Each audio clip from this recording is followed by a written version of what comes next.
Good morning and welcome. It's good to have you join us here again on Delta Television. And of course, it's on behalf of the board, management, and staff of Delta Broadcasting Service that I welcome you to Friday's edition of The Morning Ride. My name is Ogaga Ekama, and this is the 13th day in the month of June 2025, a day after Democracy Day. So happy Democracy Day to you, belated happy Democracy Day to you. And I'm not alone in the studio this morning. I've got Perpetual Igbaoba. Good morning, how are you doing? Good morning, Ogaga. I'm good. How are you? I'm good. Happy Democracy Day. How do you feel? I know it was yesterday, but still in the spirit of celebration. How do you feel knowing that Nigeria has experienced 26 good years of uninterrupted democracy? We've really come a long way, and it's been good. And the most important thing is, above all odds, the skyrocketing cost of goods and services, everything, the positives and the negatives, we are still standing. That's the most important thing, and then we are still thriving. Okay, so do you think that Nigeria has seen better days when it comes to democracy? Or you think that the trajectory is just upward and forward, so it keeps getting better, or we've seen better days? We've seen better days, but we pray to see better days too in the future. Yeah. Okay, so yesterday, the president addressed the National Assembly and, by extension, Nigerians, and it's a practice that is hoped that will be kept every June 12th. Now, it will be an opportunity for the president to address the National Assembly and by extension the country. I don't know if you listened to the speech or you watched him while he was giving the speech. If not, I'd have loved to know what you think about his address. And some persons, what's also your own take, some persons felt like the president's speech was not good enough, while some persons felt that it was good. First of all, he addressed the one-party state thing, and he said that it's not in support of a one-party state, and which a lot of persons have come out to commend. But he also said that, of course, it's not his responsibility, that it takes pleasure in the fact that the opposition, they're in disarray. Of course, it's understandably so, because it's not his responsibility to put opposition party together. So he made that statement. And also another point in his statement, in his speech, was that some persons felt like the president lost an opportunity to assure Nigerians that our democracy is getting stronger. By that, I mean the Rivers State issue of the state of emergency. They felt like it would have been a perfect opportunity for him to end that emergency rule in Rivers State. What do you think? Well, it's a whole lot. I like the fact that he said he was against the one-party state. But I felt like he was, cancelling out the fact that he was against the one-party state when he said he derived pleasure in, the disarray in the opposition party. I just felt like even if you derive pleasure, you shouldn't have said it. But then again, he's the president, No. Then again, well, it's like gloating over your opposition's struggle. In as much as you gloat, it's contradictory, to the fact that he said he doesn't like a one-party state. So that's what I thought about it. And then with the Rivers issue, I believe that something needs to be done. They won't be left like that, definitely. I know that he would do something. But then this is a clarion call for, him to put all hands on deck to ensure that the living standards of the people are improved, most especially when it comes to survival.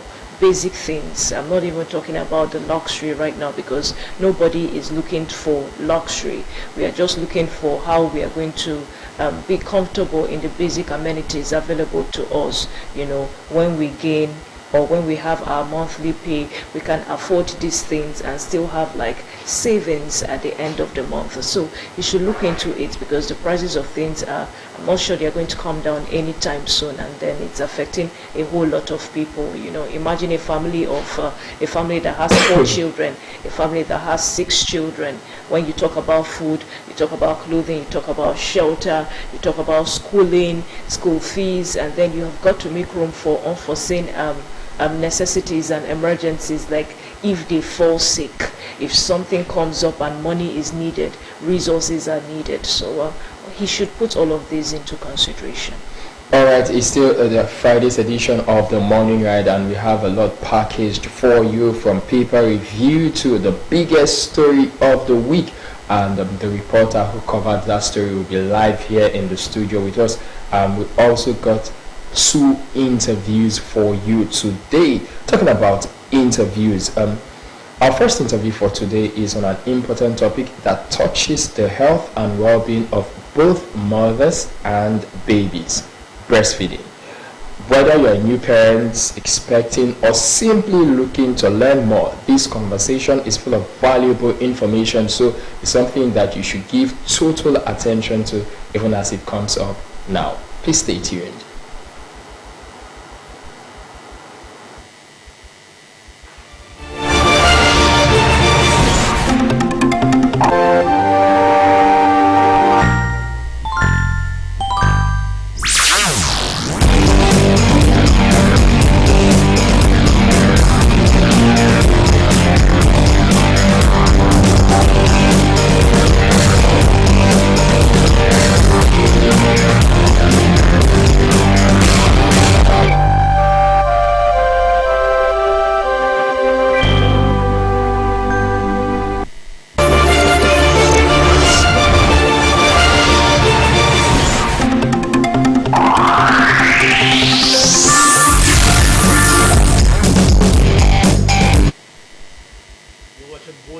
Right here on John's Television, this is the People's Pride. Soon enough, the camera is going to slide. You're going to see very wonderful women right here in the studio. Not just women, but also doctors. Not just doctors, but those who save lives, of course you know that. And not just because they save lives, that's why we're bringing them in the studio today, but because they somehow make lives, not just as mothers, but as those who canvass for the best way to groom a baby. I'm talking about 2 beautiful women, doctors precisely. Dr. Sarah Uwa, she's a resident pediatrics at a specialist hospital right here in Asaba. It's good to have you this morning. Thank you very much. And then good morning, Deltas. Breastfeeding working doctor mother with us in the house, Dr. Precious Ogemari. Good to have you. Thank you. It's a pleasure to be here. Good morning. Welcome to Morning Ride. Yes. Welcome. You see the topic right here with screen, breastfeeding, way to go. Really, I had a fair share while I was a baby, but I'm going to hear more about why we should even go into breastfeeding and why it's very important. So before I talk to the working class breastfeeding mother, let's talk to the pediatrics resident doctor right there at Asaba Specialist Hospital. How necessary is breastfeeding? Thank you very much. In fact, the importance of breastfeeding cannot be overstated, because it's very important. Breastfeeding is an unmatched, unequaled, ideal feeding for every newborn and infant. Why is it very important? This is because the breast milk has a lot of constituents that protects the child and ensure well-groomed child that could thrive very well. Now, if you want to go into details so that we can appreciate how important it is, that you can look at the constituents of breast milk itself. It has what we call the colostrum. Now, this is a thick yellowish breast milk that comes out soon after delivery and lasts up to few days after delivery. It contains what we call immunoglobulins. This protects the child from, it's an anti-infective agent that protects the child's gut from outside or invading bacteria. You know, it keeps the child well checked. It's like a fighter that is already in the gut, so that when foreign bacteria enters, it protects the child and gives the child some immunity. Breastfeeding, the breast milk also helps the child, prevent the child from other diseases like diarrhea diseases, urinary tract infections, ear infections like otitis media, even chest infection like pneumonia. It goes further to also helps prevent the child from developing allergies like asthma, because it has some anti-inflammatory agents like the immunoglobulin A that is found in the breast milk. So for when a child is, as the first you are exposing the child to, of course, it's like you are fortifying the child already, making the child get ready for the environment. So the importance, there are other importance of breast milk, not just to the child alone, but also to the mother. In fact, as a woman, just after giving birth, the woman bleeds. So there's what we call involution. By breastfeeding, that action of breastfeeding sends some impulses to the brain that helps release some hormones which we call oxytocin and helps contractions. This prevents the woman from bleeding excessively, which we call postpartum hemorrhage. It also helps the woman, it reduces the risk of ovarian cancers and for breast cancer in premenopausal women. The other importance outside the woman, even to the family and to the environment. You see, economic costs. Environment. Of course. It's not just limited to the mother and the child. So when you're talking of breastfeeding, it's like an encompassing thing. Exactly. It's environmental friendly. It's also cost effective. It's readily available in the best taste and temperature that is needed for the child to thrive very well. So once the child is well breastfed, that's the first thing you give to this child when the child is born. As a mother, you have this fulfillment. You are satisfied that you have done at least the best for the child. Well, the background is fortified. Okay. You made mention of breast milk being economic friendly and readily available. But we've heard of cases where women put to bed and it's difficult for them to start breastfeeding. What could be responsible for a woman giving birth and having difficulty with producing the breast milk for the baby? Okay. It's a process, and it differs from one woman to the other. Now, while some women, even at their last trimester, just at the completion of the pregnancy, the hormone is already sending signals. There's already let down of milk. You'll be seeing the woman will be letting down milk slowly. Some women, it may take days for this process to complete.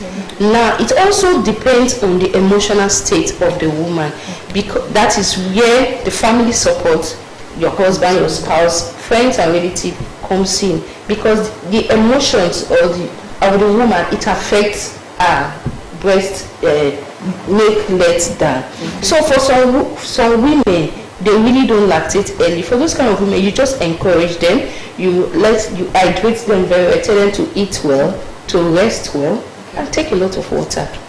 In 1 or 2 days, you start seeing them lactating. Okay, let's talk to the doctor. Breastfeeding mother. It was quite easy for you, as a doctor. You already knew that you had to do this. Yeah, sure. But it's also, in the reverse side, a challenge for other mothers who might not be as trained as you are, knowing how necessary it is to breastfeed their babies. Now, let's ask the question, which I kind of remembered, how difficult it is for some women. At the moment when they give birth, they find it hard to lactate. And then I see children starve. Okay. I see doctors say, do not feed the child, keep trying. How long will the child fast before something? Because I see that as serious level of fasting.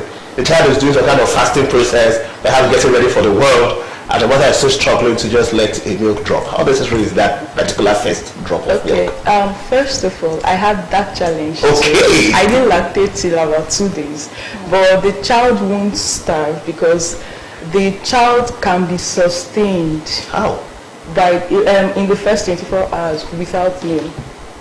Without water, without anything. Without water is dangerous for a newborn. First of all, you shouldn't give a newborn water. It's very dangerous. If I should use the word dangerous, you don't give a newborn water. So the newborn can stay for the first 24 hours without food. But as neonatologists, we can give this child IV fluid or commence temporarily breast milk substitute till the mother achieves lactation. What's breast milk substitute? Our baby food, infant formulas. Okay. That's what we call breast milk substitute. So you can give them till the mother achieves lactation. Now it depends on the mother to promote this lactation. Like what I did then, I had my pump ready. I was always stimulating my breasts to make my body produce this breast milk. And also I was putting my child to breast because I wanted to do exclusive breastfeeding. Okay. I was counseled and I had so many people, especially my HOD. She said she breastfed her child till up to 2 years plus. So I said I must do it. So I had my mind ready, irrespective of the fact that I know I will face these challenges. I had my mind ready. I decided that I will breastfeed my child exclusively for the first 6 months, and I will continue till at least 2 years. And I'm still doing it. Yes, I have an 18-month-old which I'm still breastfeeding, and it's lovely. Yeah. Okay, talk to us about the importance of exclusive breastfeeding, because that has been an issue between women. You know, women who say, okay, I will need to breastfeed my child for 6 months. Others don't mind. Others, you know, because of, you know, their jobs, you know, they just decide to do it for 3 months and then they stop. Is there really any benefit for breastfeeding a child exclusively for 6 months? Yes. My colleague just mentioned the importance of breastfeeding. It cannot be overemphasized. Now, God has made it in a way that the breast milk is enough, provides enough nutrient for your child till 6 months. So that breast milk is enough. But the thing is, the way and approach you give your child determines if your child will get full with the breast milk, or you think your child is not getting filled with breast milk. So that's a perception. But breast milk is adequate for your child till 6 months, and your child will gain enough weight. At 4 months, my son was already 10 kg just on breast milk, and you see this sense of fulfillment that your child is thriving on only breast milk. So I would say that breast milk is enough. You don't need to add anything. You don't need to add pap. You don't need to add milk. You don't need to add anything till 6 months. The breast milk is enough. Just like my colleague said, the breast milk has so much advantage to the child, to you as the mother. She has already mentioned it, so there's no need to go over it again. Well, we want to overemphasize because this is quite serious. I'll also draw you to that conversation. You know, I like to talk about the things I see around. Yeah. And I noticed one time when the mother was struggling to have that, you know, I saw a group of mothers, you know, struggling to have the lactation period and their babies. And one of them somehow snuck in their own item. While one of the mothers was struggling, a very smart mom, you know, snuck in her own goods and services and fed her child on formula without doctors knowing. Now, how dangerous could that be on the baby? Well, I'm going to talk to you about working class moms because I have many questions for you though. But let's talk to the pediatrics resident doctor now. Well, like you rightly said, that is dangerous. You see, there's been a wide research on exclusive breastfeeding, which is just exclusive breast milk for 6 months. This is because research has shown that, you see, the gut of the child is immature, and breast milk helps because it's nature. It helps the maturation of this gut. It also has it has some degree of laxative, this cholesterol, that helps, you know, the bowel to move in that early stages. Yeah. That's where you talk of the child passing meconium. And when that is done, it also helps the child to move bilirubin and prevent jaundice. Now, introducing breast milk substitute or infant formula early, you know, it distorts the mucosa of the guts, and you know, it's like a confusion in the guts, and at the end of the day they easily pick or bacteria when they enter the gut. You know, we can avoid that even by just breathing, by taking things into, you take some bacteria. However, if your gut is well fortified, you can fight against it and you can you can get rid of it. But once the gut is, distorted, and bacteria can penetrate through the gut, enter into the bloodstream, and cause sepsis, or what we call sepsis, overwhelming infection in the blood, and that is detrimental to the child. All right, talk to us about the right way to breastfeed your child, because I've heard mothers talk about having injuries or sores in the nipples when trying to breastfeed your children. What is the right way to breastfeed your child, and then how do you know that your child is full or your child is being breastfed the right way? Okay.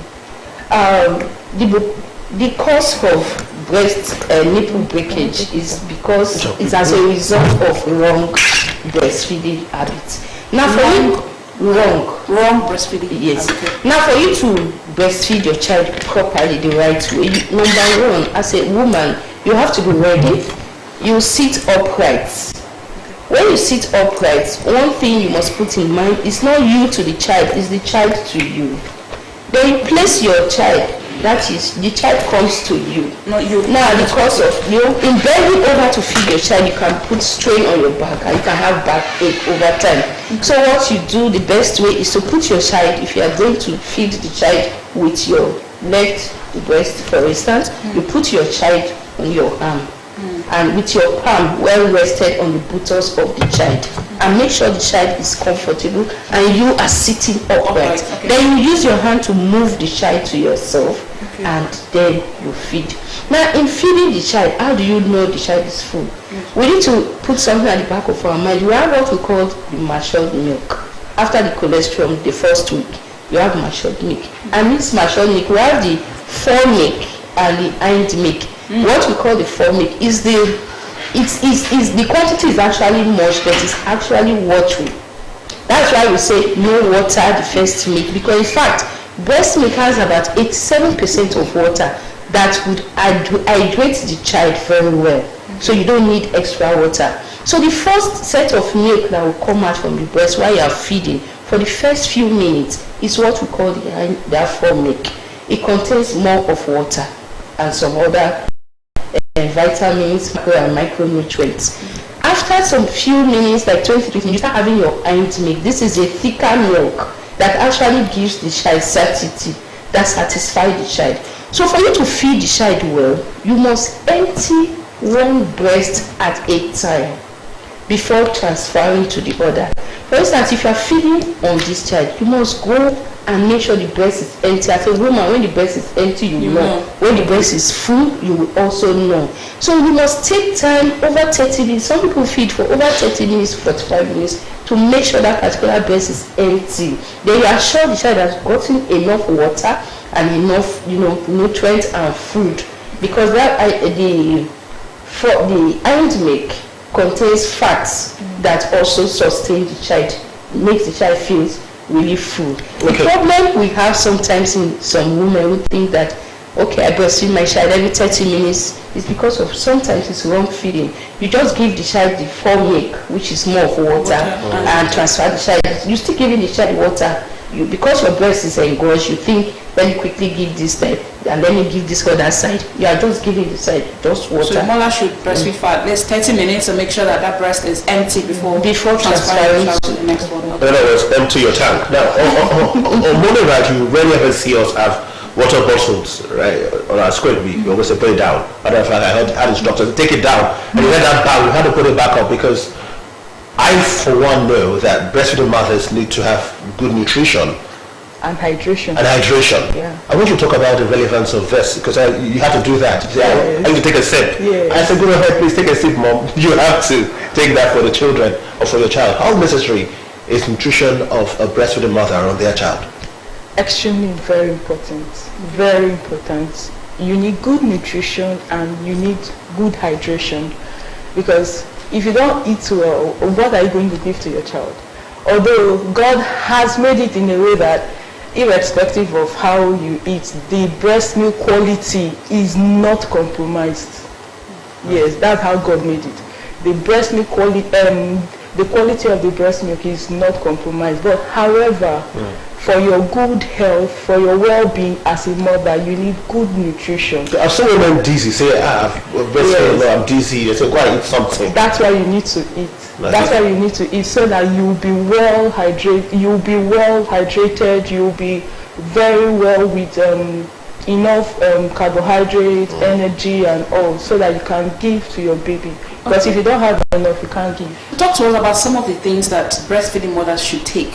The food, the liquids that they should take into their body to help them lactate well. Because I've seen some women in the hospital, once they put to bed, their family come with palm wine and say, palm wine helps you to lactate well. Others will say, okay, take beverages, take pepper soup, So talk to us about the things that breastfeeding mothers should take, they should eat, that would help them breastfeed very well. I've heard people say pap, I've heard people say take oats. So just tell us, what should breastfeed mothers do? I've rub something on the nipple area. I've heard different things. So talk to us, what really should the breastfeeding mother eat? Underlying thing is eat healthy and eat adequately.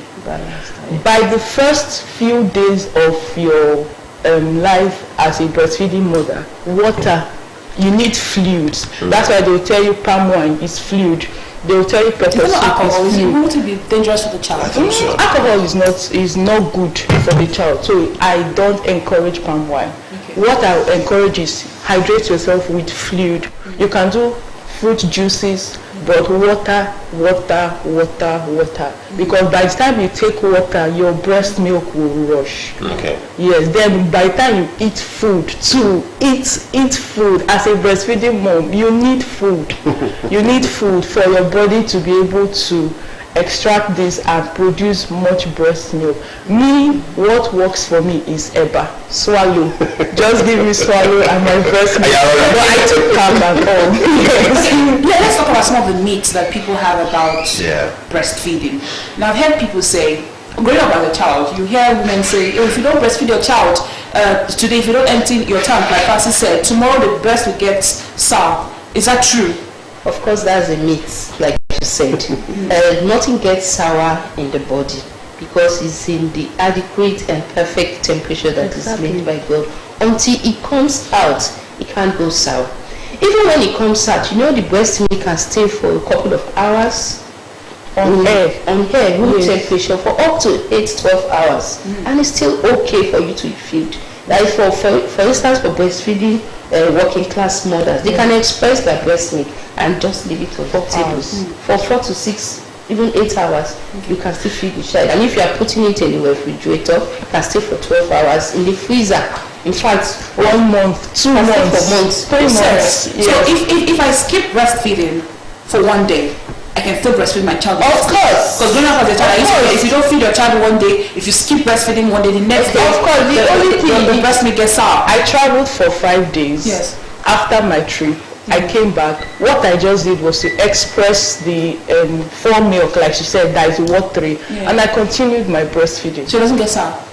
When it's in the body, it doesn't get so to us as children. It doesn't get sour. Then also we have this myth that women would say, I don't want to breastfeed, I don't want to go on exclusive breastfeeding for 6 months because breastfeeding makes my breast sad. Okay. Is that true? Well, the truth, that's also a myth to some extent. You see, it's your body.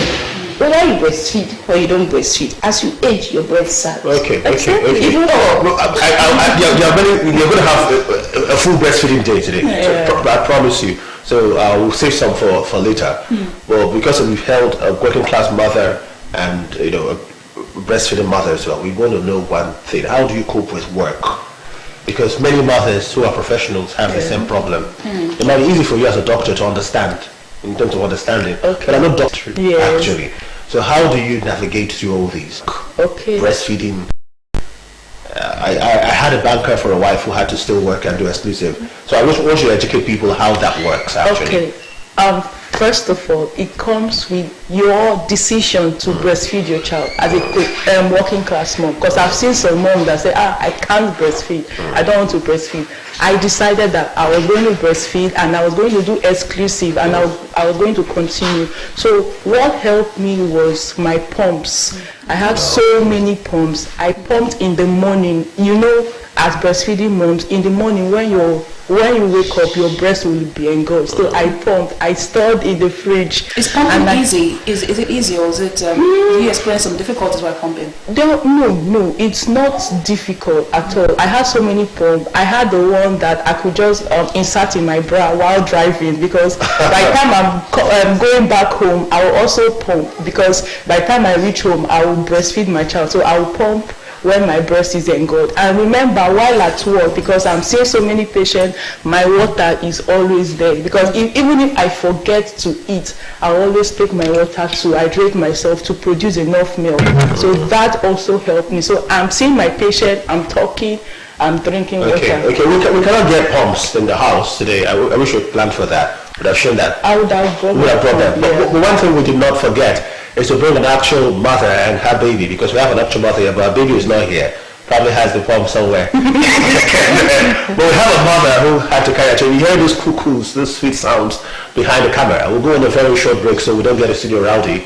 And when you see us back, you see a baby and a breastfeeding mother. So stay with us right here on Morning Ride.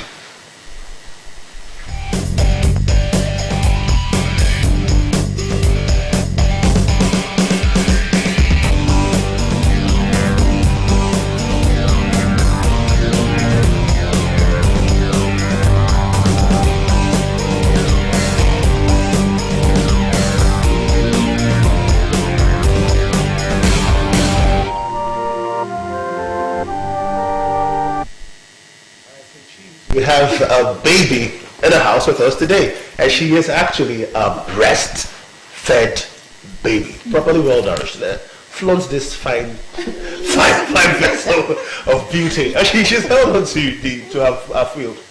Yeah, that's it. Okay, so we have a mother right here with us in the house today. It's good to have you, and congratulations for being a wonderful mom. First of all, for being a capable mom. Good morning. You are Iyasa Sandra, right? Amarachi? Yes. Good to have you. Good to have you. And your baby's looking at me very well. Cool. Yeah. So tell us your experience breastfeeding. How has it been so far? How old is she, by the way? She's just 10 months, just yesterday here. 10 months? Yes. Did you have exclusive or not exclusive? Yes, I did for 6 months. How was that? It was very okay as a non-working mother. Very, very, very okay. Yes, I would advise everybody to do that. Because number one, there are so many reasons for it. Like, it keeps them healthy. Okay. They won't fall sick easily. It stops them to not stooling like after 3 months breastfeeding. Let's say, for example, maybe she did not do exclusive or something like that. Okay. Maybe some breast milk run their stomach, like they stool anyhow. But with the breast milk doing exclusive, that is the best way for a mother.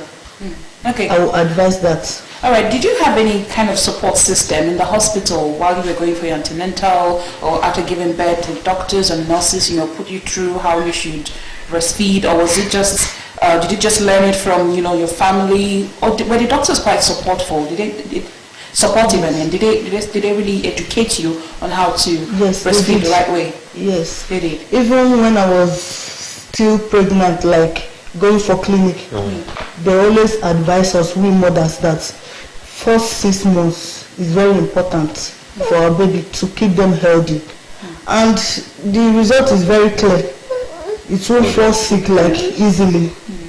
It's very, very good. The only thing we need is just to eat very well. Like sometimes when I was not put to bed or anything, my sister-in-laws, that time I was not even married, they were like, when you are pregnant, when you give birth, make sure you do 6 months exclusive. It's very good, but you look tubby, and that is what happened to me.